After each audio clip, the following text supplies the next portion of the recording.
Então, o tema que nós vamos trabalhar hoje é sobre a virgindade perpétua de Maria. E, como introdução, é importante dizer que esse é um dos 4 dogmas marianos que a Igreja Católica confessa, mas não só a Igreja Católica. Então, é importante a gente, já na introdução, deixar claro que esse dogma ele é confessado também por igrejas que estão separadas da comunhão com Roma. Por exemplo, a Igreja Assíria do Oriente, que é uma igreja surgida no cisma, que aconteceu depois do concílio de Éfeso, em 431, essa igreja, apesar de negar alguns dogmas que a Igreja Católica confessa, como, por exemplo, que Maria é mãe de Deus, essa igreja declara que Maria é sempre virgem. Existem também as igrejas orientais, como, por exemplo, a igreja copta, a igreja etíope, que não estão em comunhão com Roma, que também elas se separaram no concílio de Calcedônia, 451. Mas elas acreditam também que Maria é sempre virgem. E por incrível que pareça, assim, tem as igrejas ortodoxas também, que se separaram no ano 1054, no grande cisma, e também acreditam nesse dogma. E por incrível que pareça, os protestantes, muitos deles, na verdade, no início, tanto indivíduos quanto comunidades, acreditavam também que Maria é sempre virgem. Então, para dar alguns exemplos, entre os reformadores, Lutero, Zwinglio, Bullinger, Calvino, todos eles acreditavam que Maria é sempre virgem. Quando a gente vai para o pós-reforma, aí no século XVII, por exemplo, XVIII, nós temos François Turrentini, que é um sucessor de Calvino na Academia de Genebra, isso no século XVII, e ele vai dizer que Maria é sempre virgem. Ele é um reformado, Se você pegar John Wesley, que é o pai do metodismo, século XVIII, ele também acreditava que Maria é sempre virgem. E até mesmo confissões protestantes, por exemplo, os artigos de Smalcalde, dos luteranos, e a segunda confissão helvética dos reformados, essa confissão inclusive aceita por muitas igrejas reformadas da Europa, essas confissões declaram que Maria é sempre virgem. Eu escolhi aqui a segunda confissão helvética, só para ler o trecho aqui, e ela diz assim, isso no capítulo 11, cremos também e ensinamos que o eterno Filho do eterno Deus fez Filho do homem, da semente de Abraão e Davi, não com o concurso carnal do homem, como diz Ébion, mas concebido do Espírito Santo com toda a pureza e nascido da sempre Virgem Maria, como a história evangélica cuidadosamente nos explica. Então, até mesmo protestantes acreditam nesse dogma. E atualmente nós podemos mencionar alguns protestantes que aceitam isso, principalmente entre luteranos, anglicanos e também alguns reformados. Agora, dito isso, é importante a gente reconhecer que, hoje em dia, a maioria dos protestantes rejeita esse dogma de que Maria é sempre virgem. Então, é importante deixar isso claro no início, de que não é uma coisa só dos católicos, mas devemos reconhecer que, hoje em dia, os protestantes em geral, não aceitam esse dogma. E daí a razão de nós termos esse tema como um tema dessas formações que nós estamos dando aqui, Porque a nossa ideia aqui é trabalhar com pessoas que vieram do protestantismo, Então, como a maior parte dos protestantes não aceitam esse dogma, faz sentido a gente tratar dele como nós faremos hoje. É um tema, então, justificável, E eu quero seguir nessa formação o seguinte roteiro. Eu vou trabalhar 4 pontos aqui. Vai ter uma tônica aqui bem apologética, porque a minha ideia realmente é trabalhar dialogando, ou até rebatendo, o que os protestantes falam sobre isso. Então, vai ser apologético e eu vou seguir aqui 4 pontos. Primeiro, eu vou falar o que é a virgindade perpétua de Maria. O que a Igreja Católica quer dizer quando ela diz isso, que Maria é sempre virgem. Depois eu quero falar que a Bíblia não é contra a virgindade perpétua de Maria, ao contrário do que os protestantes normalmente afirmam, Eu vou dizer depois que a Bíblia ensina a virgindade perpétua de Maria. E, finalmente, que a tradição ensina a virgindade perpétua de Maria. Então, eu vou trabalhar esses 4 pontos. A gente vai gastar mais tempo pontos do meio aí, né? A Bíblia não é contra e a Bíblia ensina. Porque, como o nosso foco aqui é pessoas que vieram do protestantismo, e quem sabe, né, já que está sendo gravado, até pessoas que ainda são protestantes, então a questão da Bíblia é uma coisa muito importante para esse público, né? Então a gente vai trabalhar bastante essa questão da Bíblia. E o que é, né? O que é a virgindade, que é o primeiro ponto. E o último, sobre o que a tradição ensina, a gente vai falar, mas vamos ser um pouco mais breves, né? E o meu objetivo é falar 50 minutos. E aí abrir 10 para perguntas. Então, deixa eu ver que horas são aqui. 7h39, é isso mesmo? 7h35. Vamos colocar assim, quando estiver faltando uns 10 minutos para 50 minutos, alguém me dá um toque, só para mim ter um controle, porque como eu estou com o celular gravando aqui, eu não vou conseguir ficar olhando a hora a todo momento. Aí alguém me dá um aviso, estiver faltando 10 minutos para acabar o meu tempo de fala, aí alguém me dá um toque só para mim me controlar aqui, tá bom? Então vamos lá, vamos começar falando o que é a virgindade perpétua de Maria. Então a gente tem duas coisas aí, né? Virgindade e perpétua. Primeiro, o que é virgindade, né? O que a Igreja Católica quer dizer quando ela diz que Maria é virgem? Então há três coisas aqui que a gente poderia mencionar. A primeira é a virgindade do corpo. Quer dizer que Maria, ela tem a integridade física, biológica. Porque quando há relação sexual, a gente sabe que há uma mudança, né, no corpo da mulher, né? Então ela é rompido, né, aquela película, né? E no caso de Maria isso não aconteceu, né? Ela preserva, né, a sua integridade física biológica. Essa é a primeira coisa, a virgindade do corpo. Existe também a virgindade dos sentidos, ou seja, a Virgem Maria não tem conhecimento, né, de uma relação sexual, ela não experimentou isso, ela nunca teve uma relação sexual. Então ela é virgem também em relação aos sentidos. E existe a virgindade do coração, né, que é aquela mais importante, é a entrega total, né, a Deus, uma entrega completa, né, de si mesma. E a Virgem Maria fez isso de forma perfeita. Então, quando a Igreja Católica diz que Maria é virgem, ela está falando dessas três coisas. Ela é virgem no corpo, nos sentidos, no coração. E não só isso, ela é virgem perpetuamente. É a virgindade perpétua, né? O que quer dizer esse perpétua? E aí a gente tem que falar de três momentos, né? A Igreja Católica fala que ela é virgem antes do parto, durante ou no parto e após o parto. São esses três momentos. Ela é virgem antes, no momento do parto e após. O que significa isso? Antes do parto. É algo que, vamos dizer assim, todos os cristãos conservadores, eles reconhecem que Maria não teve Jesus numa relação com um homem. A concepção de Jesus foi miraculosa. Então isso até protestantes reconhecem, tá?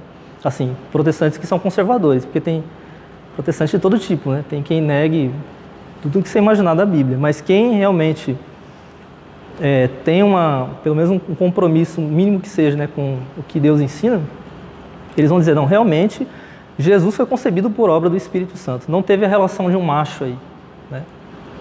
Então é um milagre, a gente não sabe explicar isso, mas foi o que aconteceu, né? Jesus foi concebido sem a intervenção de um homem. Só foi a Virgem Maria mesmo que deu o seu corpo, né?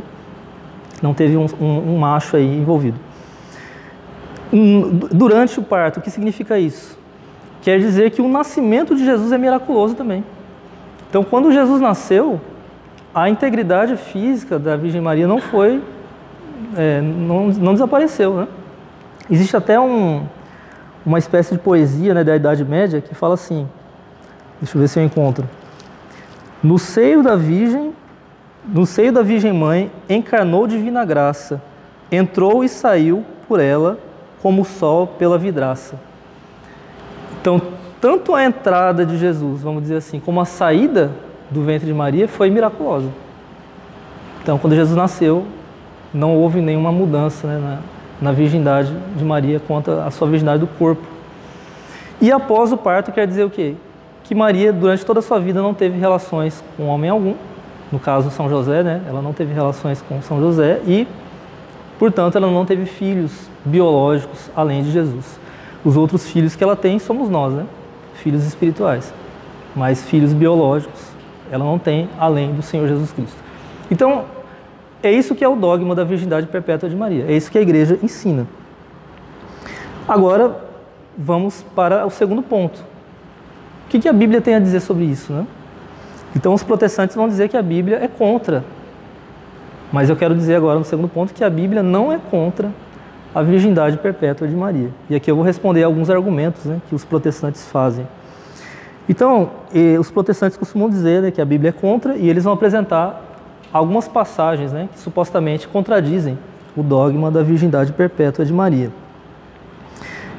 Vou começar aqui com Lucas 2, verso 7, que diz que Jesus é o filho primogênito da Virgem Maria. O texto diz assim, Lucas capítulo 2, verso 7, ela deu à luz o seu filho, o primogênito, envolveu-o em faixas e deitou-o numa manjedoura, porque não havia lugar para eles na hospedaria. Então, o argumento aqui é o seguinte, está vendo aí? Jesus é o filho primogênito, ou seja, depois de Jesus vieram outros, porque o primogênito é o primeiro de outros filhos. Então, isso é o argumento que os protestantes usam aqui a partir dessa passagem. O problema desse argumento é você querer ler a Bíblia com a nossa cultura, né? Na nossa cultura talvez seja isso. Primogênito é quando você tem mais de um filho. Talvez, eu não sei nem se é esse mesmo significado na nossa cultura. Agora, quando você vai para a cultura da Bíblia, não é isso de jeito nenhum. O primogênito na Bíblia não é o primeiro filho entre outros. Eu não quero dizer assim que depois, quando eu digo que alguém é primogênito, eu não quero dizer que depois dele vieram outros filhos. O que eu estou dizendo na Bíblia, quando eu digo que alguém é primogênito, é que antes dele não teve outros filhos. É o contrário. Eu estou dizendo, não houve filhos antes desse daqui que é o primogênito. Ele é aquele que abriu a madre. Mesmo que ele seja o filho único, ele é o primogênito, porque não tem filhos antes. Vou dar um exemplo aqui na própria Bíblia. Em Êxodo capítulo 13, versos 1 e 2, diz assim: o Senhor falou a Moisés: consagra-me todo primogênito no meio dos israelitas, todo primeiro a sair do útero, quer homem, quer animal, será meu. Então, o primogênito é aquele que abriu, né, vamos dizer assim, saiu primeiro do útero. Não teve outros antes dele. E aí, olha que interessante, quando a gente vai para Números, capítulo 18, versos 15 e 16, Deus vai dizer quando é que você deve consagrar o primogênito. Tudo o que por primeiro sair do útero de qualquer ser vivo, tanto de humanos como de animais, e que trouxerem ao Senhor, será teu. Mas os primogênitos humanos e os primogênitos dos animais impuros, a esses resgatarás. Farás o resgate deles quando tiverem 1 mês de idade, avaliando-os em 5 ciclos de prata. Olha aí, o primogênito ele era consagrado a Deus com 1 mês de vida. Inclusive os primogênitos humanos. Se o primogênito na Bíblia fosse o primeiro entre outros filhos que vêm depois, como é que eles vão cumprir esse mandamento? Como é que eu sei, com o meu filho com 1 mês de vida, que eu vou ter outros filhos depois dele? Não, mas não é esse o ponto da Bíblia. Né? O ponto é que o primogênito é aquele que abriu a madre, né? Não tem filhos antes dele. Então, esse que é o primogênito. Se vai ter filhos depois ou não, não importa. Eu vou consagrar. Se ele é um filho único, eu consagro. Porque ele é o primogênito dentro da nomenclatura bíblica. Como a Bíblia entende um primogênito. Então, esse argumento ele é uma furada, né? Ele não se sustenta biblicamente falando. Mas aí tem outro. Eles vão usar Mateus capítulo 1, verso 25, que diz assim, falando sobre São José, diz que ele não conviveu com ela, com a Virgem Maria, enquanto não deu à luz o filho, ao qual ele pôs o nome de Jesus. Aí eles dizem assim, tá vendo? São José não conviveu com a Virgem Maria, ou seja, a palavra aqui no grego, ela significa a relação conjugal, né, sexual. Ele não teve a relação com a Virgem Maria enquanto ela não deu à luz a Jesus. Depois, aí eles se relacionaram. Esse é o argumento, né? E de novo, é um argumento que falha em entender as palavras como elas são usadas pela própria Bíblia. A palavra aqui, para enquanto, que pode ser traduzida também como até, ela é uma palavra, eu vou citar aqui o grego e o hebraico, só, né, que talvez alguém queira procurar, alguém que conhece, né, mas assim, no grego é reos, até, ou enquanto. No hebraico é ad. E quando você faz uma pesquisa por essas duas palavras, você vai encontrar passagens que mostram que você não pode entender essa preposição, né? No sentido assim, depois dessa, por exemplo, algo aconteceu até esse momento. Você não pode entender essa preposição como que depois desse momento a situação mudou. Não é assim na Bíblia. Deixa eu dar 2 exemplos aqui. 2 Samuel 6:23. E Micol, filha de Saul, não teve filhos até, olha aí, até o dia da sua morte. Na tradução grega do Antigo Testamento, é a mesma palavra que aparece em Mateus 1:25. E no hebraico é aquela palavrinha que eu falei, né, o ad. Então, a filha de Saul não teve filhos até o dia da sua morte. Se eu for usar a lógica que os protestantes usam em Mateus 1:25, então eu vou dizer que ela teve filhos depois da sua morte, né? Ela não teve filhos até o dia da sua morte. Ah, mas depois ela teve. Não, como assim? Não existe isso, né? Ela não morreu? Ou seja, a palavra não significa que a situação muda depois, né, de chegar aquele momento. Não necessariamente. O que a palavra está dizendo é assim, durante esse período não aconteceu o que está sendo dito. Então, Micol não teve filhos até o dia da sua morte, ou seja, até a morte dela ela não teve. E depois? Bom, depois ela não teve. Ela morreu. E deixa eu dar outro exemplo. Mateus 28:20. Eis que estou convosco todos os dias até o fim dos tempos, Senhor Jesus. A mesma palavra, até, que é usada lá em Mateus 25. Então, usando a lógica que se usa lá em Mateus 25, Jesus está falando, até o fim dos tempos eu estou com vocês. Então, depois ele não vai estar mais. Bom, é lógico que vai estar. Até o fim dos tempos, depois ele continua. Então, ele não está dizendo que eu só vou estar com vocês nesse período. Não, ele está dizendo, nesse período eu estou com vocês. E depois? Depois ele continua. Não tem problema. Mas o objetivo da palavra é mostrar que durante esse período alguma coisa aconteceu. Ela não está dizendo o que acontece depois, se a situação muda ou não. Então, aplicando em Mateus 1:25, o que o texto está dizendo é o seguinte, São José não teve relação sexual com Maria enquanto Jesus não tinha nascido. Ou seja, Jesus não é filho de José, biologicamente falando. Esse é o ponto. Maria, ela concebeu e deu à luz como uma virgem. Não teve a relação de um homem. Esse que é o objetivo de Mateus quando ele escreve isso. E depois? Bom, depois a gente sabe, como eu vou mostrar aqui, que ela também não teve relações com José. Agora, essa passagem não está dizendo que ela teve depois. Ela está dizendo que eles não tiveram antes. É isso que ela está dizendo. Pronto. Está dando para entender? Então, antes de Jesus nascer, eles não tiveram a relação. E depois? Bom, o texto não está dizendo o que acontece depois. Ele está dizendo que antes não tiveram. Para dizer, Jesus não é filho biológico de José.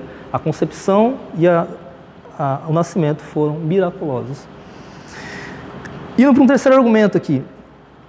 Mateus 13, 55 e 56, que diz que Jesus tinha irmãos. O texto diz assim, não é este o filho do carpinteiro? Sua mãe não se chama Maria? E seus irmãos não são Tiago, José, Simão e Judas? E suas irmãs não estão todas conosco? De onde então lhe vem tudo isso? Então aqui são as pessoas, né, que conhecem Jesus perguntando, olha, a gente conhece a família de Jesus. E aí falam dos irmãos e das irmãs de Jesus. Aí o protestante pega isso aqui e fala, tá vendo aí? Se Jesus tem irmãos, segue-se que Maria teve outros filhos.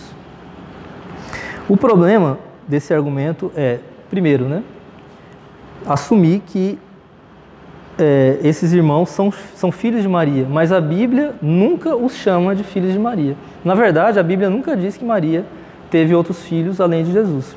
A única passagem que alguém poderia usar, né, que em João capítulo 19, ela está falando dos filhos espirituais, né? Mulher, eis aí o teu filho, falando do apóstolo João. Jesus está entregando a sua mãe aos cuidados do apóstolo João, ou vamos dizer, o discípulo amado, né? A polêmica aí sobre quem é o discípulo amado. Entrega ela aos cuidados do discípulo amado, e a gente entende também esse discípulo amado como uma representação, mesmo que ele seja realmente alguém, né, como o apóstolo João, ele representa a igreja que recebe Maria como mãe, né, e que vai ser filho de Maria a partir de então. A única passagem que fala de filhos de Maria é essa. Na verdade tem uma outra, né, que é Apocalipse 12 também, quando fala que o dragão vai lutar contra o restante dos descendentes da mulher.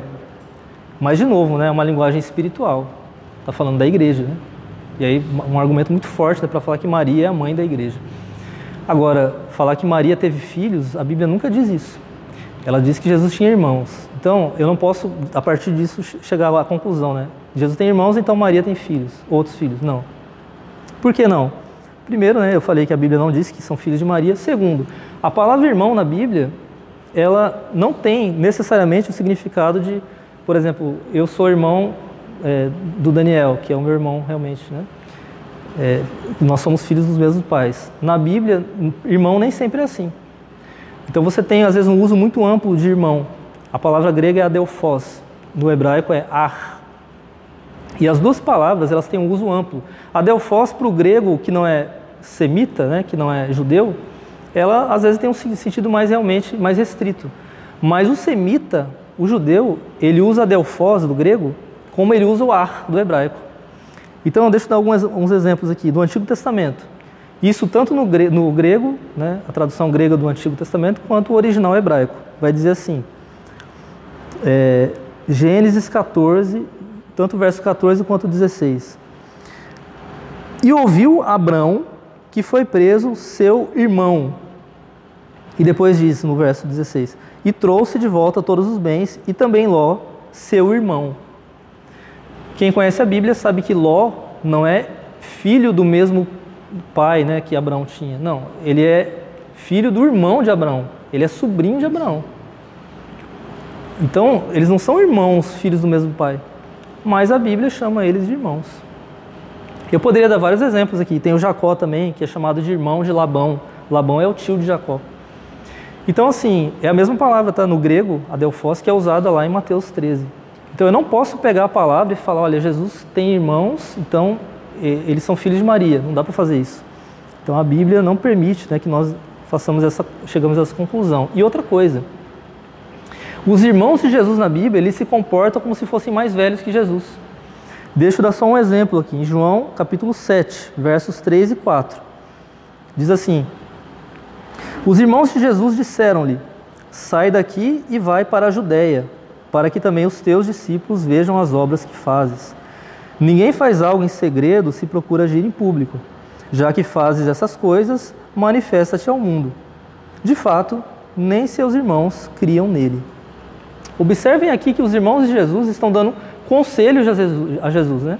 O que ele deve fazer. Na cultura dos judeus, né, daquela época, um irmão mais velho, um irmão mais novo, jamais ficaria dando conselho para o irmão mais velho.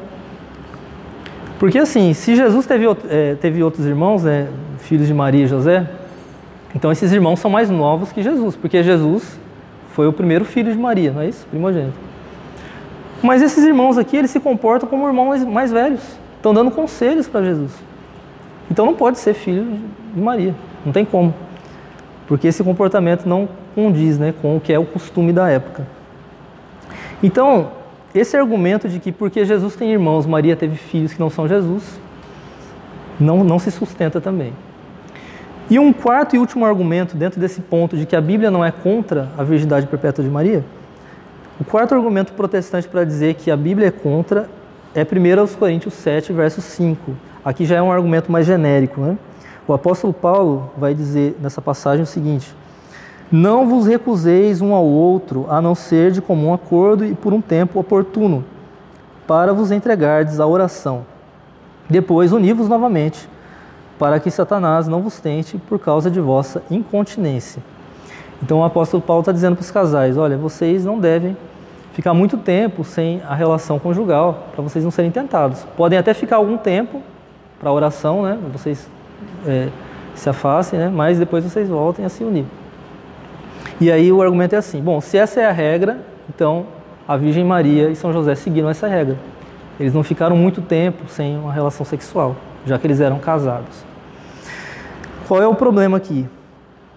O primeiro é você pegar um princípio geral para casamentos comuns e aplicar a uma situação específica de um casal totalmente atípico, né? Porque, veja, a gente está falando aqui da Sagrada Família, né? Onde você tem uma mãe virgem, um filho que é Deus, e aí tem o São José, o pai adotivo, né? Então, essa família, ela está longe de ser uma família comum. Aí eu vou pegar um princípio geral aplicado a casais comuns e aplicar essa situação específica de um casal extremamente atípico. Então, assim, é muito complicado fazer isso, né? A segunda coisa aqui é que o próprio apóstolo Paulo está admitindo a possibilidade de que no casamento os casais se abstenham da relação sexual, ainda que seja por um período limitado de tempo. Ele não especifica quanto tempo, né? Mas ele reconhece a possibilidade.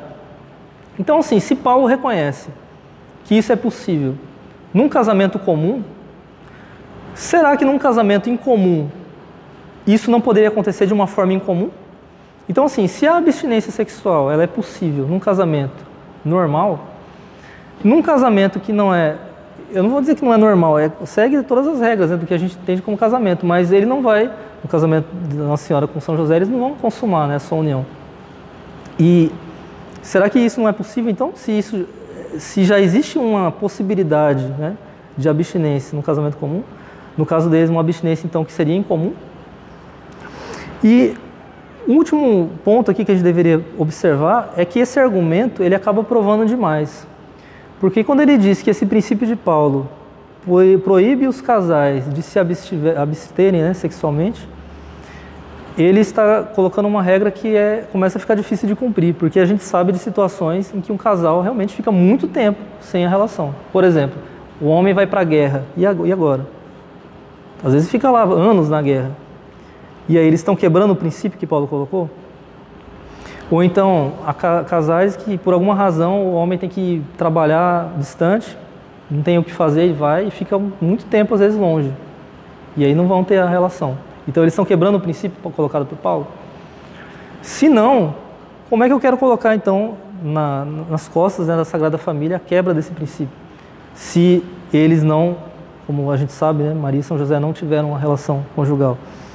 Então, usar esse texto, que é muito genérico, né, para aplicar a nossa situação aqui é muito complicado, não dá certo. E aí a gente chega à conclusão que a Bíblia não tem nada, né, que você possa apresentar para dizer, olha, Maria teve outros filhos, Maria não é sempre virgem. A Bíblia não tem absolutamente nada. Esses argumentos eles foram colocados por São Jerônimo, lá no século IV, V, né, e até o próprio Calvino, que no seu comentário aos Evangelhos, Calvino reformador, né, ele chama a atenção para esse texto de Jerônimo, aqui, que é a virgindade perpétua de Maria, o nome. E aí São Jerônimo apresenta esses argumentos aqui. Então, são argumentos devastadores. Não tem como você continuar sustentando, né, como protestante, que Maria não é sempre virgem, dizendo, a Bíblia mostra que Maria teve filhos. Não, a Bíblia não mostra isso de jeito nenhum. Mas aí eu vou adiante. Aí agora, nosso terceiro ponto aqui da nossa palestra, né? A Bíblia ensina a virgindade perpétua de Maria. Então, ela não é contra, mas não fica só aí. A Bíblia ensina. Então, não é só a tradição oral que nos fala que Maria foi sempre virgem. Na Bíblia, nós temos indícios desse dogma também. Eu vou mostrar aqui duas coisas, né, que nos levam a essa conclusão. A primeira delas é que a Bíblia insinua que o Senhor Jesus era o filho único da Virgem Maria. Tem 3 passagens da Bíblia em que há essa insinuação de que Maria só teve Jesus. A primeira é quando Jesus vai ao templo de Jerusalém com 12 anos. Isso está em Lucas capítulo 2, a partir do verso 40. E nessa passagem, a gente sabe, né, a história, Jesus fica no templo, Maria e José perdem Jesus, né, e depois encontram ele no templo lá com os doutores. E é engraçado que nessa passagem Jesus já tem 12 anos e nós não vemos nenhum indício de um irmão de Jesus, de outros filhos. Jesus é apresentado como o único filho deles. A passagem fala de parentes, né? Usa um termo lá no grego que é um termo bem genérico e não é usado para família nuclear. E não fala de nada de irmãos de Jesus. Não é engraçado porque Jesus já tem 12 anos. Pô, em 12 anos... São José e a Virgem Maria não tiveram nenhum filho. Se os protestantes, né, dizem que eles tiveram relação sexual, né? Pô, eles tiveram e não tiveram nenhum filho. Por que Jesus não tem irmãos nessa época? Então esse é o primeiro ponto, né? Indicando aí que Jesus é filho único. A segunda coisa, quando a gente vai para Marcos capítulo 6, verso 3, que é uma passagem paralela com aquela de Mateus que a gente leu, né? Mateus 13. Diz assim, ó: não é ele o carpinteiro, o pessoal perguntando sobre Jesus, né? Não é ele o carpinteiro, o filho de Maria? O filho de Maria? No grego você tem esse artigo definido aí, né? O. Indicando, ele é o filho, não tem outro, é só ele. Ele é o filho de Maria. Se tivessem outros filhos, eles dizeriam, ele não é um dos irmãos, ou um dos filhos de Maria? O grego poderia não colocar o artigo definido, né? Porque no grego é assim, artigo definido, o, né? A gente traduz como o. Quando não tem artigo, é o um, porque eles não têm um, né? Não tem a palavra um. Por exemplo, um filho, no grego ficaria sem o artigo. Poderia ser assim, mas não está assim. Está o filho de Maria. Ele é o único filho. E há uma terceira coisa aqui também. João capítulo 19, verso 26 e 27, passagem que nós conhecemos, né? Quando Jesus vai dizer assim, na cruz, né? Ele falando para sua mãe, mulher, eis o teu filho. Depois ele vai dizer para a Virgem Maria, ou melhor, para São João, né? Eis tua mãe. A partir daquela hora o discípulo a acolheu em sua casa. Então, o que Jesus está fazendo aqui é fazendo uma interpretação literal, tá? A espiritual eu até já fiz aqui, né? Mas a interpretação literal é a seguinte: Jesus está providenciando o cuidado da sua mãe no futuro, né? Porque ele é o filho único. Não tem irmãos de Jesus para Jesus entregar a sua mãe, né? Se ele tivesse irmãos, ele é o irmão mais velho, né? Então ele tem que entregar para um irmão mais novo. Mas não é isso que ele faz, ele entrega para um discípulo. Por quê? Porque não tem irmãos. Maria só tem ele, né? São José, a gente sabe, a Bíblia não fala de São José durante o ministério de Jesus. Então é um consenso assim, de que São José já tinha morrido, né? Então a Virgem Maria só tem Jesus. E aí Jesus entrega ela para o discípulo amado. Não tem outros irmãos. Então esse é um outro texto que mostra isso, né? Nós podemos fazer essa inferência a partir daí. E aí, há uma segunda linha de argumentação, mostrando a Bíblia ensinando, né, a virgindade perpétua, que é exatamente no texto que nós lemos aqui durante a oração. Lucas capítulo 1, verso 26 a 38, a narrativa da Anunciação. Porque o que acontece? O anjo Gabriel fala para Maria, você vai ter um filho e ele vai ser descendente de Davi, ele fala um monte de coisa. Só que o anjo não fala quando é que Maria vai ter esse filho. É uma coisa interessante aí. Ele fala assim, você vai ter um filho. E aí o texto já começa dizendo que Maria estava desposada, né, com São José. Ela era noiva, né? Ela era uma virgem, noiva dele. E o anjo fala, você vai ter um filho. Olha, a coisa mais normal para uma pessoa pensar é a seguinte, bom, eu vou ter um filho, então eu vou ter com uma pessoa com quem eu estou noiva, né? Que eu vou casar e vou ter um filho. Porque o anjo não fala quando ela teria o filho. Ele não disse que seria imediatamente, ainda que realmente seria imediatamente, né? Quando ela disse o sim, pronto, né? O verbo se fez carne e habitou entre nós. Mas, naquele momento o anjo não fala, né, quando vai ser. E aí ela diz assim, como pode ser isso?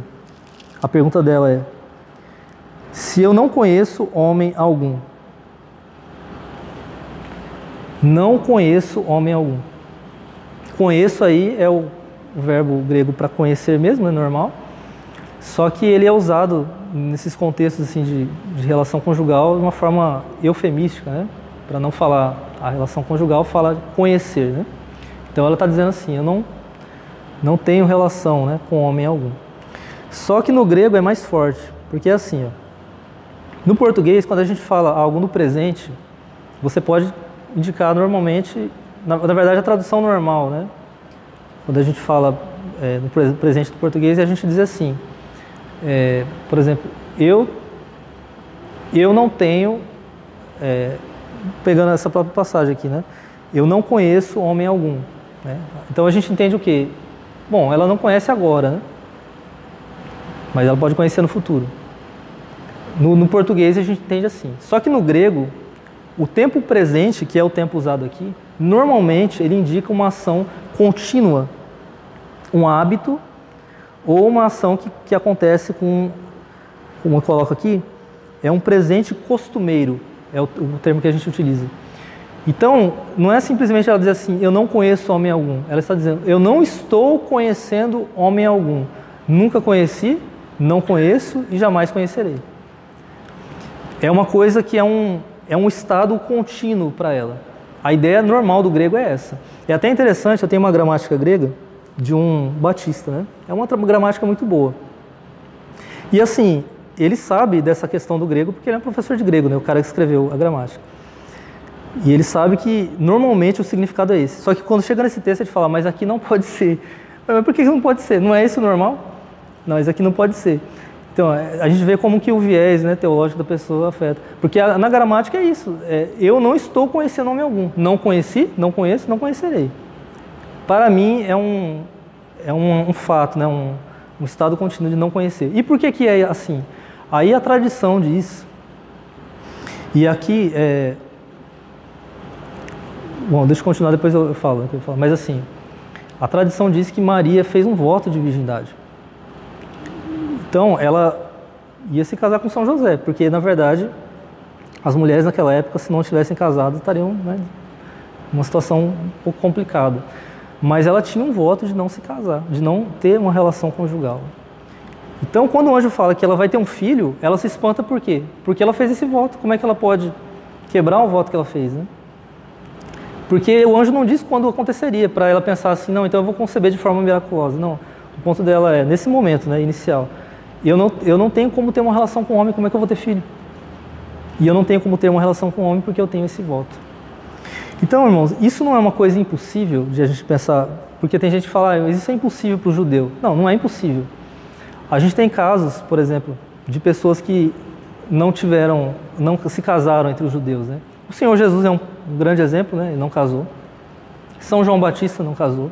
O apóstolo São João provavelmente não era casado, pelo que a gente sabe da tradição. A gente tem no Antigo Testamento alguns homens que, até onde se sabe, não eram casados, como Elias, Eliseu. E são todos judeus, né? Estou falando de judeus. No primeiro século, a comunidade dos essênios praticava o celibato. Inclusive, acredita-se, né, que São João Batista teve algum contato, né, com a comunidade dos essênios. Então, assim, e São João Batista tem um parentesco aí com Nossa Senhora também, né? Então, assim, não é uma coisa impossível de você imaginar uma judia do século I com um voto de celibato, de virgindade. Então, esses dois argumentos, essas duas linhas de argumentação, elas insinuam o fato de que a Virgem Maria, ela é sempre virgem. Veja que não é um ensino explícito, ele é implícito, mas está aí. A Bíblia não é contra, a Bíblia ensina que a virgindade, que a Virgem Maria, ela é virgem para sempre. E aí, eu quero concluir. Quanto tempo eu tenho ainda aí? Falta 10 minutos? Então eu vou terminar um pouquinho antes. 40 minutos. Foi meia hora? Ah, então foi rápido demais. Então, assim, o último ponto aqui, né? A tradição ensina a virgindade perpétua de Maria. Então, assim, todos os dogmas, você encontra eles na Bíblia. Nós não acreditamos que a Bíblia é suficiente. Ela não é suficiente, eu já até falei sobre isso, né, num estudo. Mas a Bíblia, ela sempre tem os dogmas lá, mesmo que de forma implícita. E é o caso aqui da virgindade perpétua. Mas alguns dogmas, eles ficam mais claros na tradição oral. Então aqui na tradição oral a gente vê isso de uma forma muito explícita, né, como eu vou mostrar. Então eu quero falar aqui, vai ser bem rápido, né, dando breves exemplos dos séculos II até o século V, século II ao V, de autores falando sobre a virgindade perpétua. Começando no século II, a gente observa uma coisa que vai se tornando cada vez mais comum, mas já começa no século II. é que o termo virgem ou a virgem se torna como que um nome próprio de Nossa Senhora. Quando as pessoas vão falar dela, fala assim, a virgem. Nem fala Maria, às vezes, só a virgem. O termo Cristo, que é um título, né? Messias, não se tornou parte do nome de Jesus? Né? Jesus Cristo. Ninguém para pensar assim que Cristo é um título, né? Ninguém fala Jesus ou Cristo. Mas já emenda, virou como se fosse nome próprio. A mesma coisa, Virgem Maria, é como se fosse o nome dela, Virgem, né? E pronto, a partir do século II a gente já vê autores falando, a Virgem. O primeiro deles é Santo Inácio, que é discípulo de São Pedro, morreu aí no ano 110, olha aí. O apóstolo João acredita que morreu no ano 100. Santo Inácio está no ano 110, morreu no ano 110, né? E tem uma das cartas que ele escreve às igrejas, não estou lembrando agora qual. Ele escreve 7 cartas a igrejas de vários lugares do Mediterrâneo, quando ele está indo para o martírio em Roma, né? E em uma das cartas ele fala, a Virgem. Quando ele fala da Virgem Maria, a Virgem. E esse uso vai se tornando cada vez mais comum. Quando você chega em Santo Irineu, por exemplo, no final do século II, aí é direto, né? É direto falando a Virgem. Então, assim, esse ponto é importante porque, veja, se Maria foi virgem antes de Jesus nascer e depois ela perdeu a virgindade, por que se chama a Virgem? Por que isso virou o nome dela? Não é estranho você chamar uma mulher que não é virgem de a Virgem? Estranho, né? Ela é chamada a Virgem porque ela é virgem. Ela não perdeu a virgindade, ela sempre foi virgem. Inclusive tem um autor do século IV, né, já um pouco mais para frente, mas que ele vai fazer uma pergunta assim, é o Santo Epifânio. Quem por acaso e quando ousou pronunciar o nome de Maria, sem acrescentar de imediato a Virgem, quando interrogado? Interessante, né? Ele diz, olha, quando alguém fala Maria, se a pessoa está perguntando, mas que Maria? É a Virgem. Que Maria você está falando? Estou falando da Virgem. Mas se ela teve filhos, é estranho chamar ela de Virgem. Pois é, ela não teve filhos, é por isso que o pessoal fala assim. Outra coisa interessante é que o credo romano, ele é o que vai dar origem ao chamado credo apostólico, né, que nós temos. É o que a gente normalmente professa na missa, né? E o credo romano, ele tem aí as origens no final do século II, início do terceiro. A gente tem o comecinho dele na tradição apostólica de Hipólito de Roma. E aqui numa forma de pergunta, né, a gente vê o seguinte: crês em Jesus Cristo, Filho de Deus, que nasceu do Espírito Santo, da Virgem Maria. Ele nasceu do Espírito, né, e da Virgem Maria. No grego, esse da Virgem Maria é uma preposição que indica a partir dela, né? Nasceu a partir da Virgem Maria. Falando do nascimento mesmo. Então, ele nasceu da Virgem, a Virgem ligada com o nascimento, não com a concepção, né? Que é o que a gente tem no credo apostólico. Nasceu da Virgem Maria, é o que a gente fala no credo apostólico. Ele nasceu da Virgem, ela era virgem quando ele nasceu também. Ninguém para pensar isso, né? Mas o sentido do credo é esse. Os protestantes professam, pelo menos eu como presbiteriano professava, né? O credo apostólico e nasceu da Virgem Maria. Pois é, ele nasceu da Virgem Maria porque ela era virgem quando ele nasceu também. Então, assim, isso já é falado desde o século II aqui, como eu estou dizendo, né? E aí tem coisas mais explícitas. Por exemplo, há alguns escritos apócrifos, escritos por cristãos. Entenda que apócrifo é um escrito que é escrito não sob inspiração, né? A pessoa escreve e não é inspirado. É por isso que a gente fala apócrifo. Não quer dizer necessariamente que o conteúdo de um apócrifo seja errado. Existem apócrifos escritos por gnósticos. Aí isso a igreja rejeitou, né? Mas há escritos que são apócrifos no sentido de que eles não são inspirados, né? Mas que a igreja tinha uma reverência por eles, como posso dizer, um respeito, né? Por exemplo, as Odes de Salomão, é um escrito cristão. Ascensão de Isaías, esses escritos do século I ou II da era cristã. E o proto-evangelho segundo Tiago, que é da meados do século II. Todos esses escritos falam que Maria é sempre virgem. Na verdade, assim, eles vão falar especificamente da virgindade no parto, né? No parto, Maria, ela era virgem. Deixa eu dar um exemplo aqui com o proto-evangelho segundo Tiago. O que ele narra não precisa necessariamente ter acontecido. O ponto aqui é mostrar o que os cristãos acreditavam. Esse que é o ponto, né? Eles acreditavam que Maria era virgem no parto.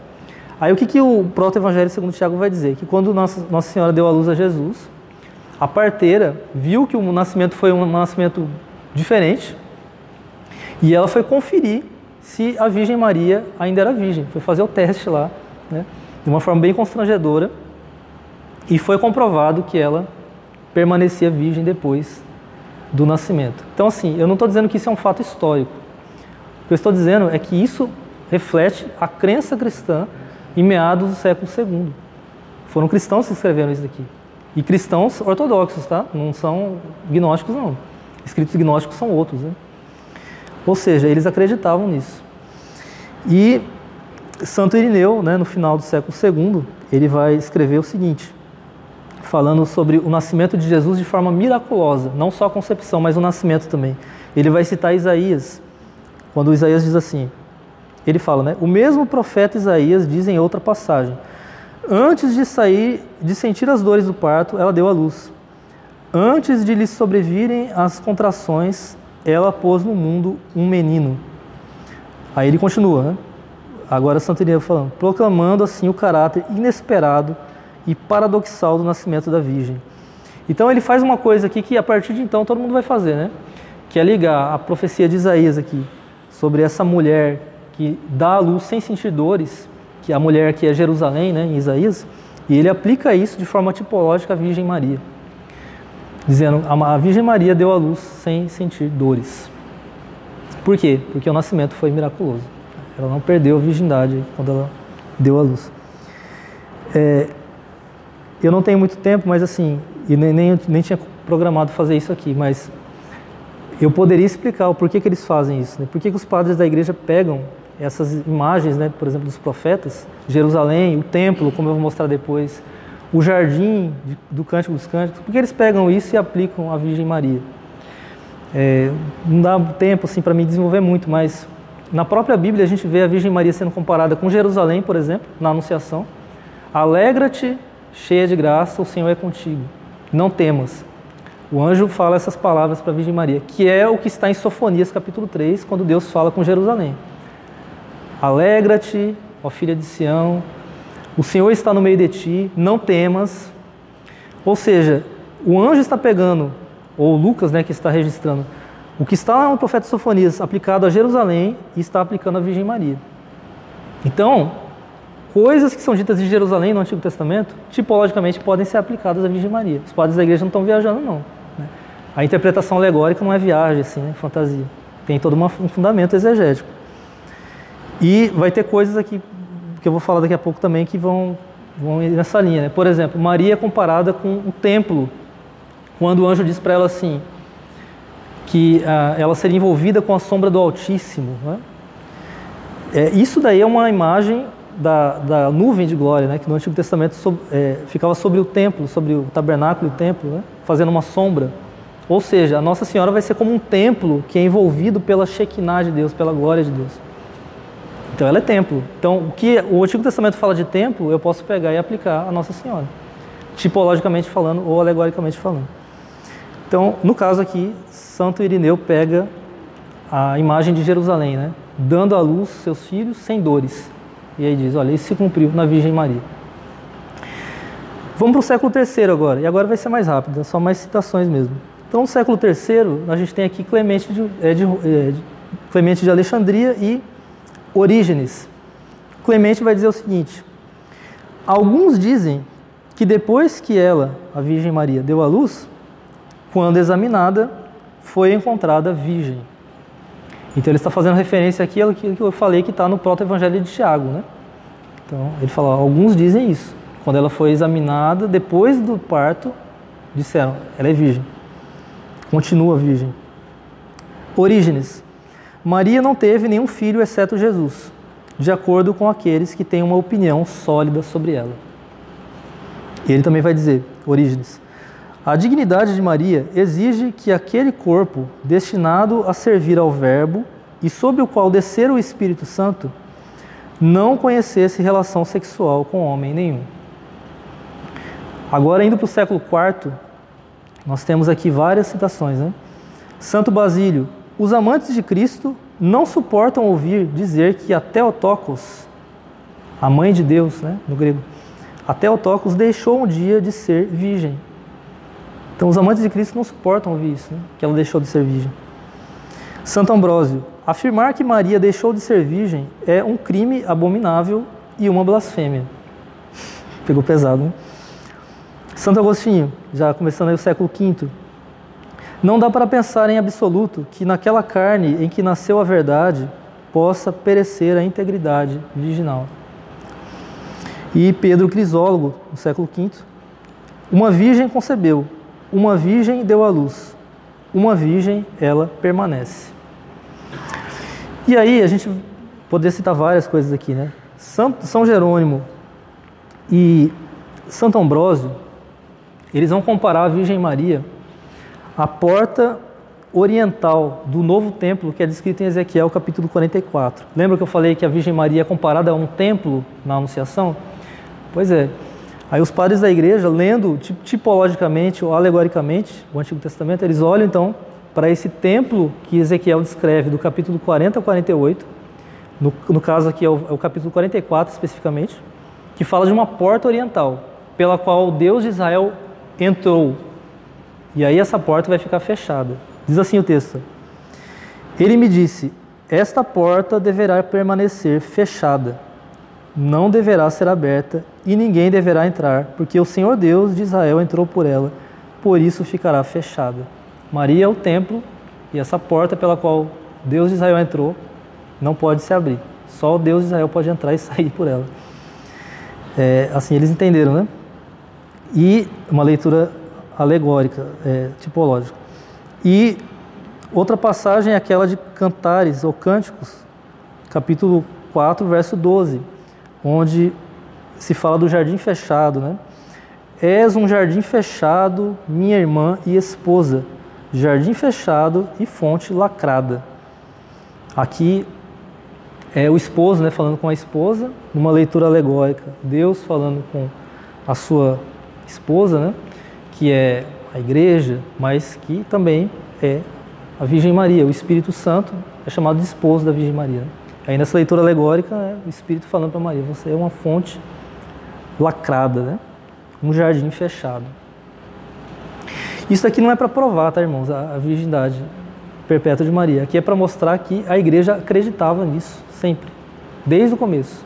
A Bíblia já tem indícios disso, como eu mostrei, e a tradição mostra, né, de forma clara aqui que Maria é sempre virgem. E aí, para concluir essa parte da tradição, o dogma vai ser, então, claramente, né, ensinado pelo Papa São Leão Magno, no século V, no chamado Tomo de Leão, que ele escreve no contexto da controvérsia sobre se Jesus tem duas naturezas ou não, né?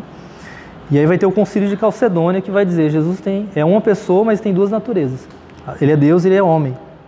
E aí, nesse contexto, né, no ano 449, o concílio acontece em 451. Em 449, São Leão Magno escreve o Tomo de Leão.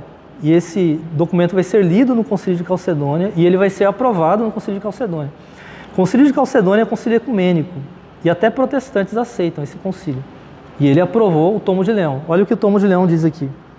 Foi de fato concebido do Espírito Santo no útero da Virgem Mãe, que o deu à luz, permanecendo intacta a sua virgindade, assim como com intacta virgindade o concebeu. Olha aí. Ela concebeu com a virgindade intacta e deu à luz da mesma forma, com a virgindade intacta. E aí, finalmente, no Concílio de Constantinopla, o segundo Concílio de Constantinopla, que acontece em 553, aí pronto, aí eles declaram claramente, né, Maria é sempre virgem. Se alguém não confessa que dois são os nascimentos do Verbo de Deus, um pelo Pai, antes dos séculos, fora do tempo e incorporal, o outro nestes últimos tempos, quando ele desceu dos céus e se encarnou da santa e gloriosa Deípara, e sempre Virgem Maria, e dela nasceu, seja anátema. Então, claramente declarado, né? Maria, ela é sempre virgem. Portanto, irmãos, nós vimos que a Bíblia não é contra a virgindade perpétua de Maria. Pelo contrário, a Bíblia ensina isso. O que ela diz de forma implícita está explícito na tradição, que é exatamente o que a Igreja ensina hoje. Maria é sempre virgem. Ela era virgem antes do parto, permaneceu virgem no parto e permaneceu virgem após o parto, para sempre. Portanto, eu acho que nada mais apropriado para a gente encerrar essa formação, depois eu vou abrir para perguntas, fazendo então aquela oração bastante antiga, não sei se todo mundo conhece, a vossa proteção, onde a gente invoca a Virgem Maria como mãe de Deus e como virgem, né? Vamos fazer essa oração.